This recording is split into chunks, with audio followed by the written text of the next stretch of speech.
Hello everyone, and welcome back to Sound Dialogues. I'm Tanya Lesyk, and I'm really happy that you joined to watch us today. And please welcome my today's guest, Sonya Ross. I'm extremely grateful for your accepting my invitation and for your agreeing to come and join us here for this lovely chat today. And why not introduce yourself a little bit so you can say everything about yourself. Please, thank you. Thank you, Tanya, for that really warm welcome. And thank you for having me, for inviting me to come on. My name's Sonya Ross. I am a voice, speech, and pronunciation coach. So the pronunciation side of my work is, I think, where we connect. And I'm based in the UK. I work a bit face to face in London and largely online around the world. Cool, cool. So excited to have you here. Thank you so much. Um, if you could tell us a little bit more about what exactly a voice coach does. Um, your expertise, just share your experience, what exactly that you do and what you're helping people with. Okay, so I think the best way to sum up voice coaching, and when I say voice coaching, I'm talking about for speech. I'm definitely not a singing teacher, although I quite like singing, but that's just on the side. A voice coach, I think, is summed up by this. A voice coach helps an already healthy, functioning voice become more effective. Mhm. And that helps distinguish it from, let's say, voice and speech therapy, which may work for if the voice is not functioning and works to help it restore function. So that's a different side, and that's not what I do. So yeah, a voice coach helps with all aspects of the speaking voice. And on the pronunciation side of my work, well, like you, I help people develop, improve their pronunciation, get more precise if that's what they're looking for, get more confident, develop more choice. I think that's a really important part, is being able to hear differences maybe that you couldn't hear before, and then make choices so that you don't feel stuck and hoping for the best. Mm-hmm. And the other side of my work, which I say the other side, but it's not always completely separate, is working with a voice in general. So obviously, if I'm working on pronunciation, generally I'm working with people for whom English is not their first language. But in overall general voice coaching, which I call vocal confidence, I can be working with anybody, people who have English as a first language or any other language as a first language. And generally, they're working on things. They come to me because they feel, for example, they are not getting heard. It might be the volume of the voice, it might be the tone of the voice. We might be working on how they're using their body, their breath, their intonation, their variety. And yes, that can come into the articulation as well, which can get quite close to pronunciation work. Mm-hmm. And on the whole, a lot of it is physical. So I generally work with business people. Many people who have my qualification work with actors. I do a little bit, but not mainly. I tend to work with business people who feel that their spoken delivery is not coming across in quite the way they want it to in meetings and presentations. Mm-hmm. So generally, you work with people who maybe need more confidence when they need to do some public speaking or in day-to-day life, and they can gain this with practicing, with training, how to actually properly use their voice and how to enhance it, probably, right? Exactly. Yeah. And I think often the language I use is about finding the voice and freeing the voice, because Mm-hmm. it's never about putting an ideal voice on top of somebody. We don't say, well, come here and you will speak like this or like this Uh-huh. person or in this way.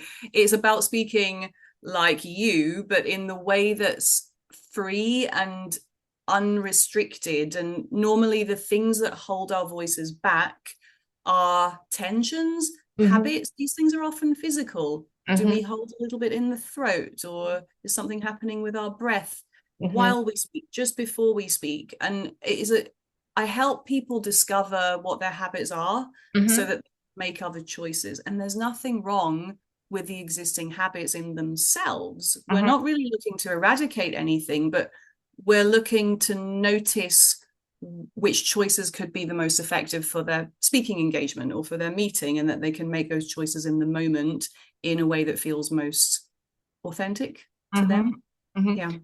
Cool. Sounds so cool, really. I know that we now live in the era where people are searching for a course or a solution that lasts no longer than, a very tiny amount of time, right?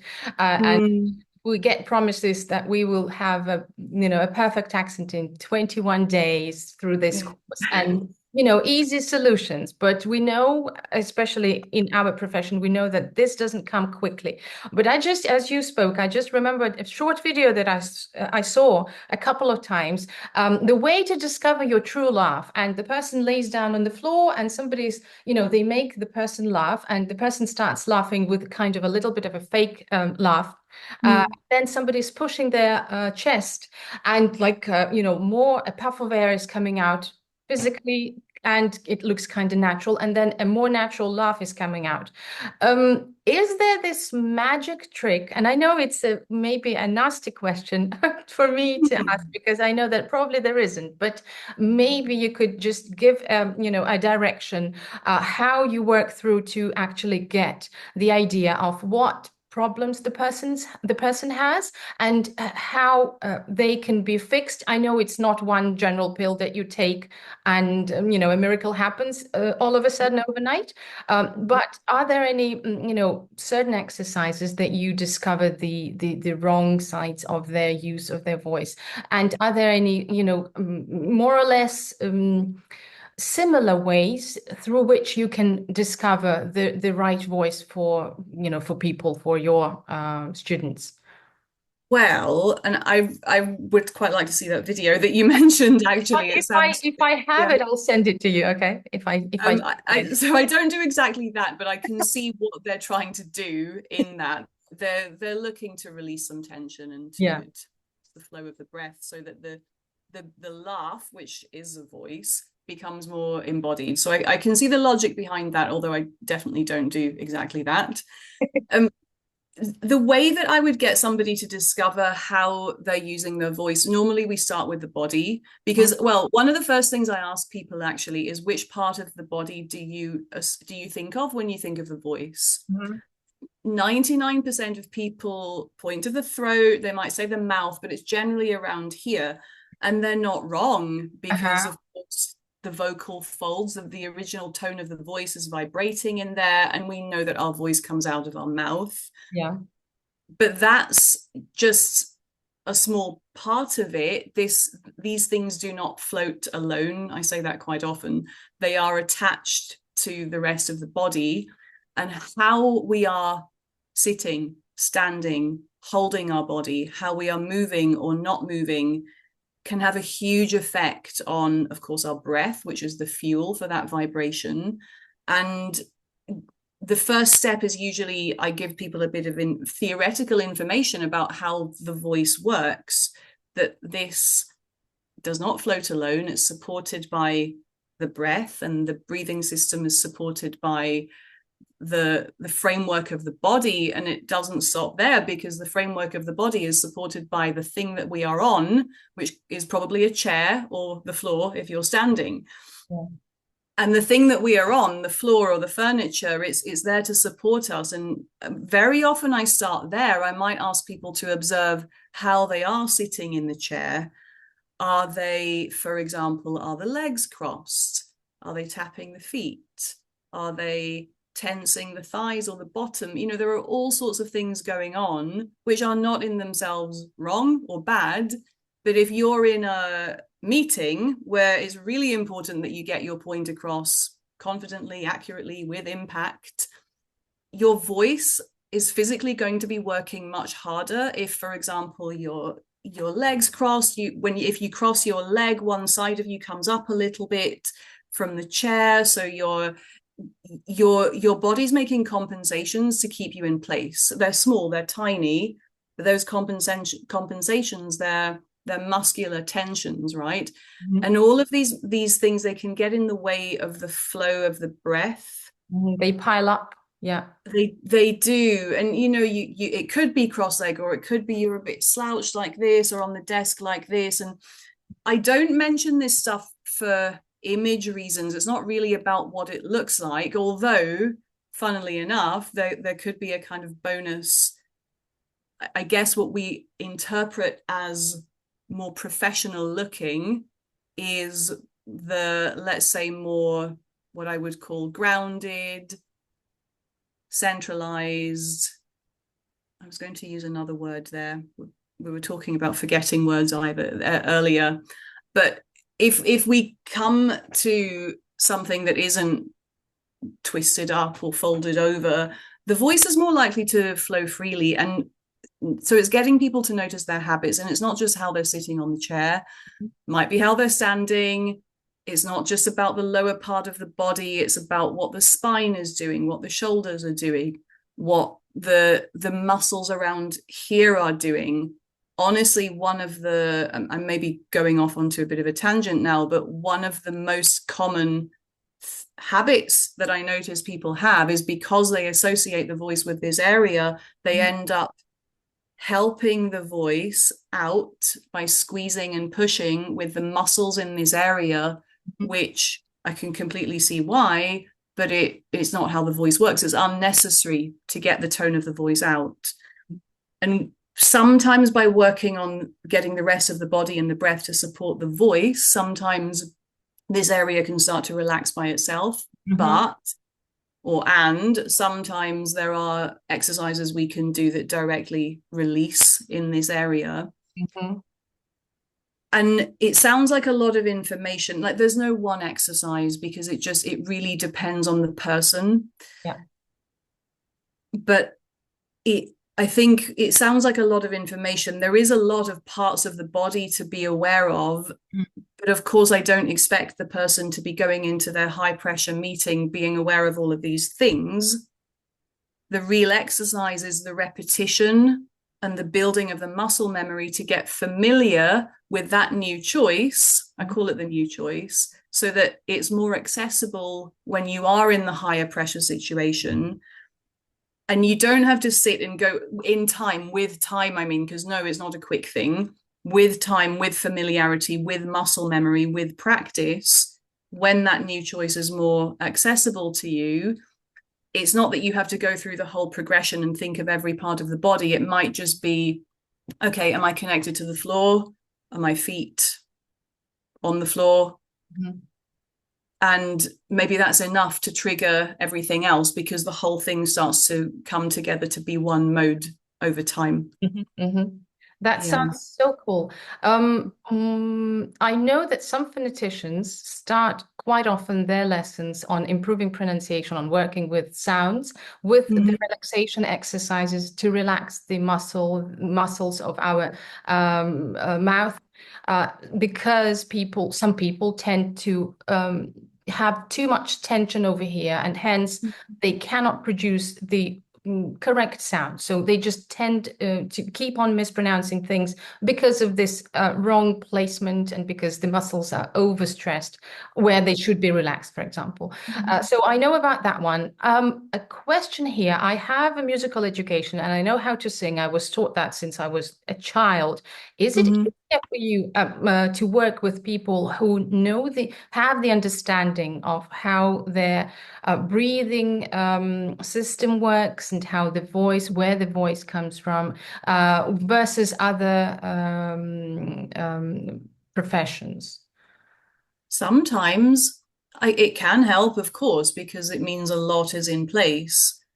In reality, the people who have that experience, they tend to be actors. I do work with a few actors, and I tend to work with them on accent, actually.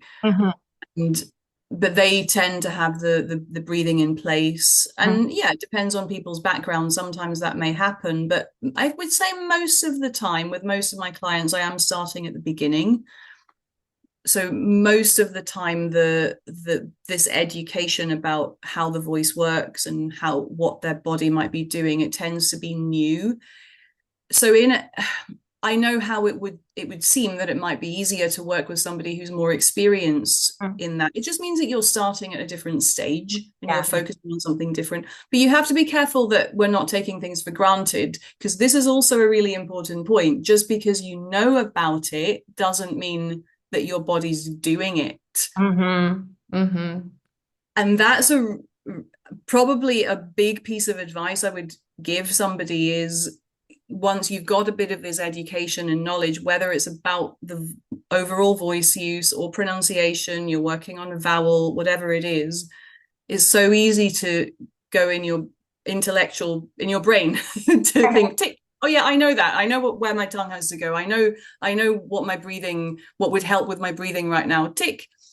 But are your muscles actually doing it? Mm-hmm. And that's super important. Yeah. Yeah, a very, very good piece of advice. Yes, thank you. Yeah, because we tend to exactly just tick off the thing that we think we know without Mm-hmm. actual paying attention and focusing, double checking, am I doing it right? Or some professional telling us, am I doing it right?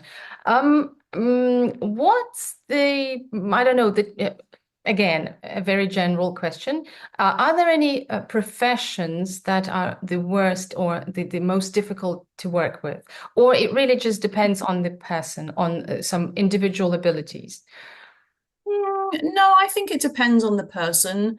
I say that I do work with people from quite a wide variety of backgrounds, but if they're not actors, they tend to be people who work in offices. So their experience of work and their experience of learning tends to be broadly similar in the, let's say, in the physicality of it, and they might be used to learning intellectually. So I wouldn't say that among the professions that I typically work with, that there's a profession that's easier or harder to Mhm, work with. mhm, Actors is a completely different thing, because I know that I can maybe push boundaries a bit more. We can be a bit more experimental. I think when somebody's new to voice work and used to, they just aren't used to the exercises, you can't ask them necessarily to stand up and do a funny exercise. I don't, but I know with actors, they're, because of the training and because of workshops that they're used to attending, they're a lot more ready to experiment and mhm, to imagine that your body is the shape of the mouth. And you can be a bit creative, but that's not to say that people that work in offices are not creative. I use images quite a lot. mhm, I do check with people if that works for them, because of course there are different learning styles. But I think most of the time people do resonate quite well with images, like imagine that there is a string, or imagine that there are some bubbles traveling up your spine, that kind of thing. It doesn't really require you to do anything that it is quite subtle. yeah. It doesn't require you to do anything out of the ordinary. And I think most people respond quite well to those kind of images. Mhm, mhm. Um, yeah, so I think it's individually based rather than profession, for me, in my experience with who I tend to work with. Mhm, mhm. You mentioned that you teach accents as well. Do you have a favorite accent in English that you personally like the sound of? And also, at the same time, I'll ask, which accent do you think is one of the most difficult to teach? Actually, I don't really teach accents in plural Uh-huh, uh-huh. anymore. So in the earlier part of my career, I worked in drama schools and I did teach a few different accents of English, some regional accents from the UK, general American, whatever that is. And, I did teach accents, so I have that experience. But these days, I don't really teach accents plural. So the actors that I work with, they come to me because they want to get as precise as possible in RP, received pronunciation, or a modern version of it. They want to be, if their first language is not English, they want to get to a level where they could be considered for castings in English. Mhm, mhm, So I, most of the time in fact, all of the time these days, really, I am working within the framework of a modern RP. So I don't really teach accents anymore, but I can still answer your question about yeah. different accents, favorite accents. I mean, this is just personally, I quite like I quite like the sound of certain South African accents. I find that there are some sounds which are quite similar to what we hear here in the UK, and although there's a huge variety there too, but there's some that are totally different. And I like anything that's surprising, that keeps you on your toes. And actually, that's a really hard one to teach and learn. One, of course, there is a variety of accents within South Africa, and another one that's notoriously hard is for Aberdeen in Scotland, or Aberdeenshire. It's a Uh-huh. quite a hard accent to teach and to get, and that's a bit ironic for me because I come from, although my accent's not really revealing it right now, I come from the north of Scotland, and I come from near Inverness, Mhm. and this Aberdeen's only about 2 hours away from there, and but yeah, it's quite challenging to get right. If yeah, When you're learning it, right? But yeah. for you, is it okay? Is it easy for you to understand it? Because I also know in Ukraine, we also have dialects of Ukrainian. And if, for example, I go or our viewers go to the Carpathian Mountains, there are Mm. places where we would not understand like 80% of what people are saying. So is there a situation like this for you as well, that you wouldn't be able to understand an accent? Not really, although I think it generally is all fine. Hmm. Um, I would understand, although somebody did share with me a video recently. I think it was of an Irish farmer in a really rural location, or Uh-huh. there was an Irish one, there's also an English one as well, and just a person who's never ever left the local area. They're older, they're Yeah. speaking really fast, and there was one where honestly I understood 50%, and it was quite hard work, but it is quite rare that you come across that. Yeah. Yeah, I Yeah, get it. I get it. yeah. And even, people always say that, talking about Scotland again, that a Glasgow accent's really hard to understand. And it's a different accent from the one I grew up with, but I don't have a problem understanding it Mhm. because Mhm. of exposure. Yeah. So Yeah, yeah. it must have been. I remember years back when I was living and studying in London, I came across a guy came into the shop where I was working at the time, and he was asking something. And I remember at that moment I'd been learning English for 17 years. I calculated that, and I couldn't Mhm. understand anything he was saying. I got that he was speaking with a Scottish accent. Which one exactly? I had no idea then. So it was astonishing to me. Then I was like feeling like an imposter, like, oh my goodness, I speak freely with everyone else, but I couldn't get a word what the guy was wanting from me. But then another colleague, ex-colleague of mine was saying that like once you get the hang of it, you get used to understanding. So yeah, obviously that would be clearer with time. Um, Yeah, yeah. It's just familiarity for sure. yeah. So your ears, the listening skills, this is why I keep repeating to my students do that. You have to listen to English more to be able Mhm.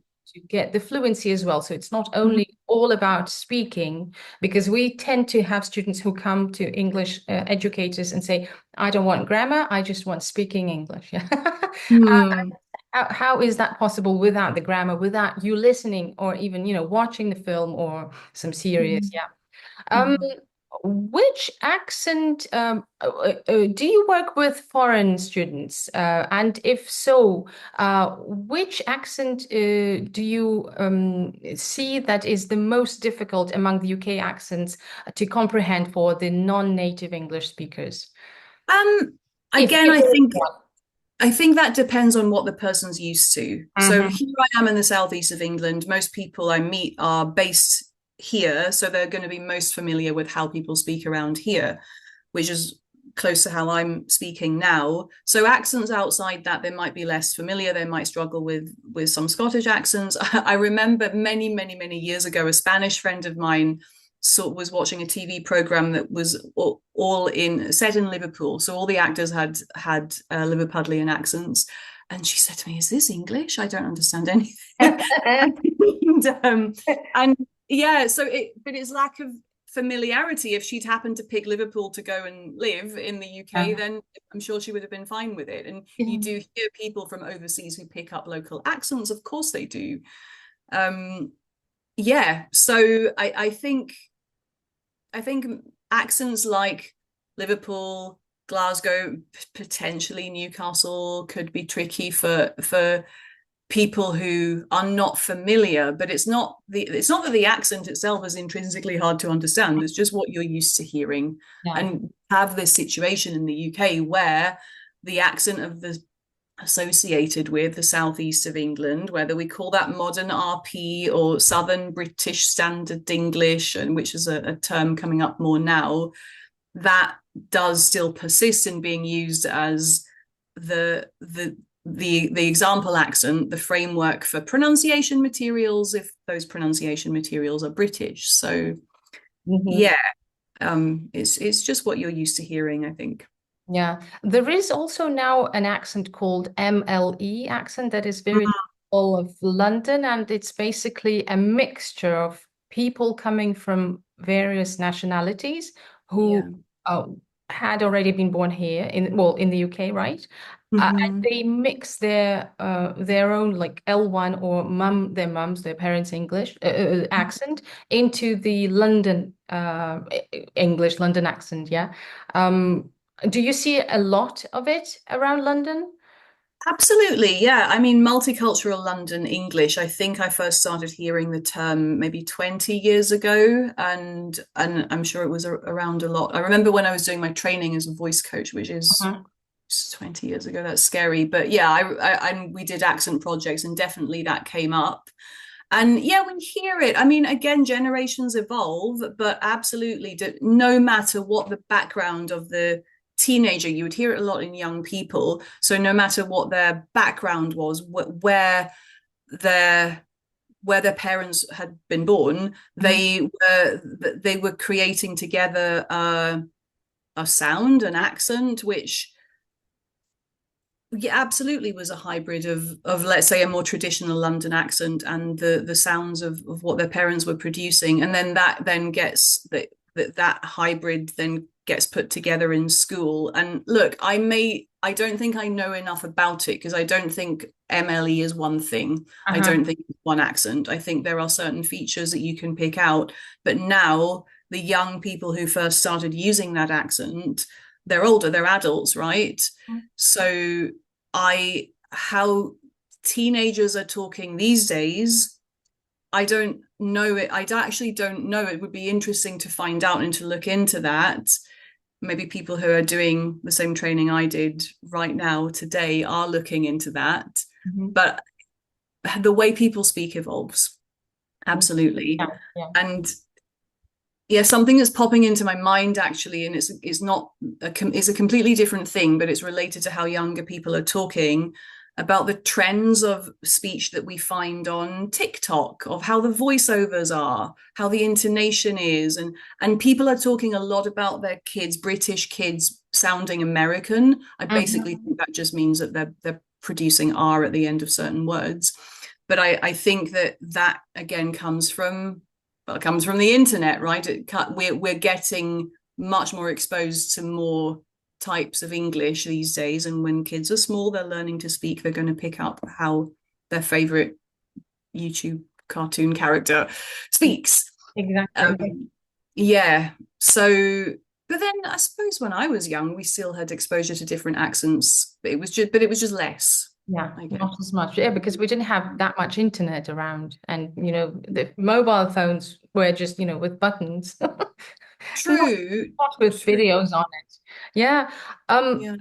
Can I ask you a question about your accent? Do you ever go back to your original accent? I don't know, in times where you are stressed, perhaps, or sad, or do you now stick to this one and it's coming out naturally because you're so into it now?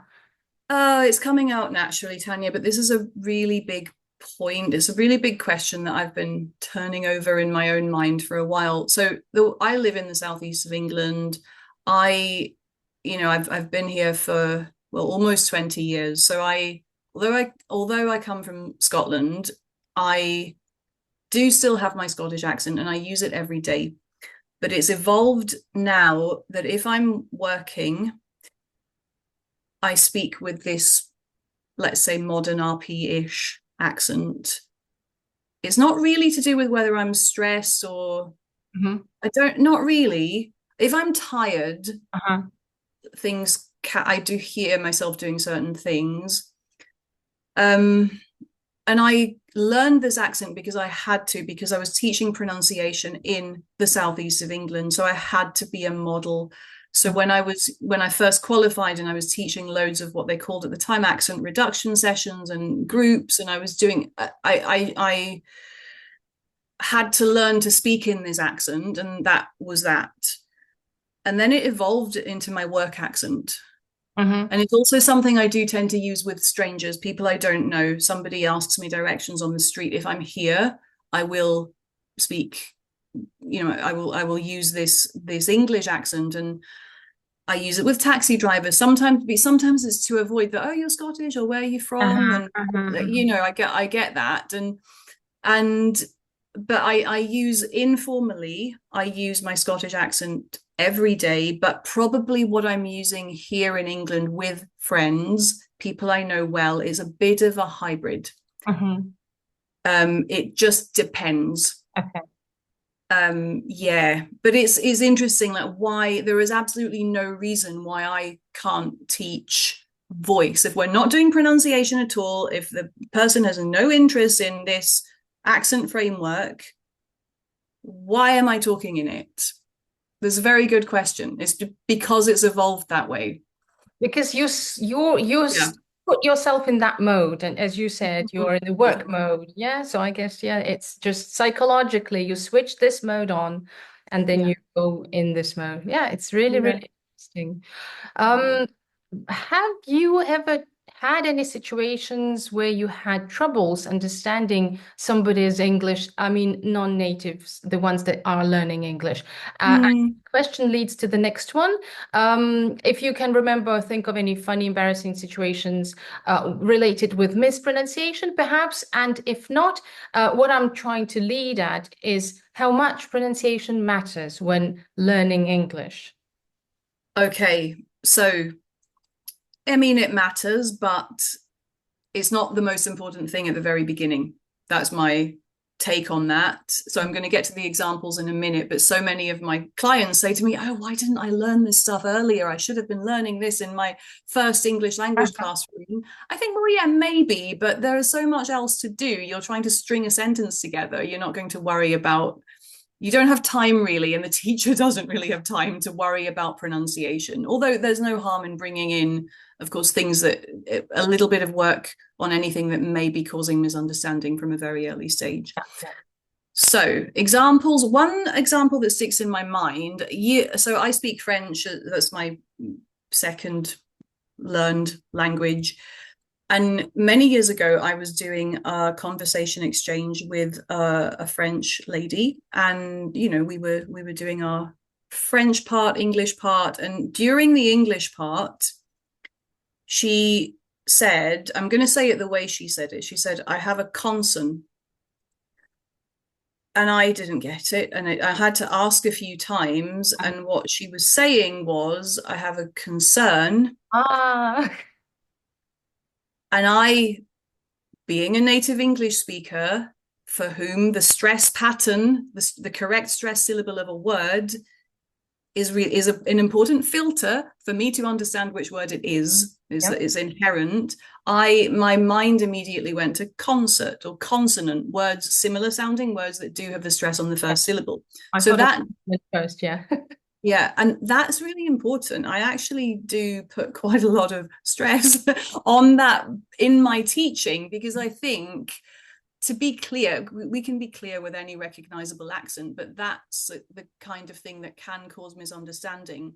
And I always say to my clients, if sometimes they say, oh, I said a word and I don't know what I did wrong. I think the vowels and consonants were all fine, but the person didn't understand me and I had to repeat it. And then they go, ah, this is it. And then what they repeated, it sounded exactly the same. It might be the stress pattern.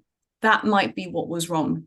Hmm. Hmm. And I so that's an example of me not understanding. And hey, I'm sure during the French part I did many equivalent things in that conversation exchange. And then, yeah, funny funny stories. That was a misunderstanding. And then I suppose I have another funny anecdote, which is, again, it's just an image that runs through my mind, related to stress again. So in a group class quite a few years ago, we were working on compound nouns. So like meeting room or bus stop or train station, and how the stress tends to go on the first element. Well, the first when there are two, right? So there usually are two. And then the example of running shoes came up. And then one of the people in the class said, running shoes. And the image, because they stressed shoes Yeah. instead of running, so running shoes, how the stress should be shoes that you wear to go running. Yeah. But then when I heard the stress of running shoes, the image in my mind of some shoes running by themselves came up. And, it's not, I think that particular one, because it's two separate words, it's probably not going to really cause misunderstanding. I knew what they meant. Yeah. But it's just, it made me work a little bit harder as a listener, and it was just quite a good learning point. Mhm. Yeah, but that's another little anecdote I remember. But it's And yeah. It's really a great example of how these tiny little things can cause a misunderstanding, or your listener, your partner in speech, to actually get a different picture of what you were trying to talk about. Mm-hmm. This example will actually draw our viewers' attention to the necessity to put the correct stress in the Yeah, compound. Yeah. yeah. Well, and I think particularly syllable stress within a multi-syllable word, that's even more important. Yeah. um it is. Hmm. Yeah, Yeah. yeah. Oh, thank you. Thank you for these examples. Probably the last thing I would ask you today, um, you did mention that you work with people who would like to find their voice, especially and partially, these people need their voice for public speaking, or for Mm. negotiations, or for meetings.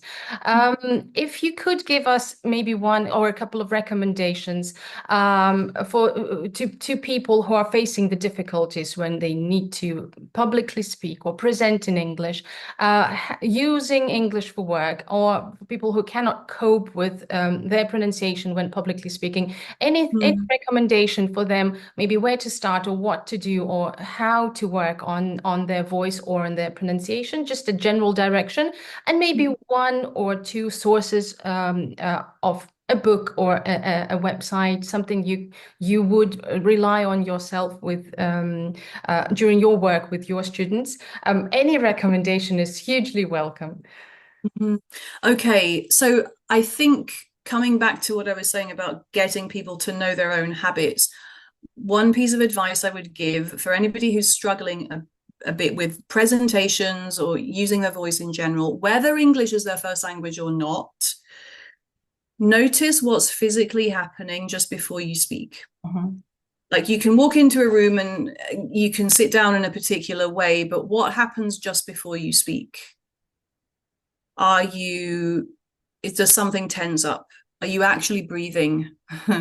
That's a common one. So very often we start to speak through or with held breath. Of course, once we speak, we start breathing, but that's a common one. So what's actually happening just before you speak? And that gives you your first indication, first step on the journey of what your habits might be, and how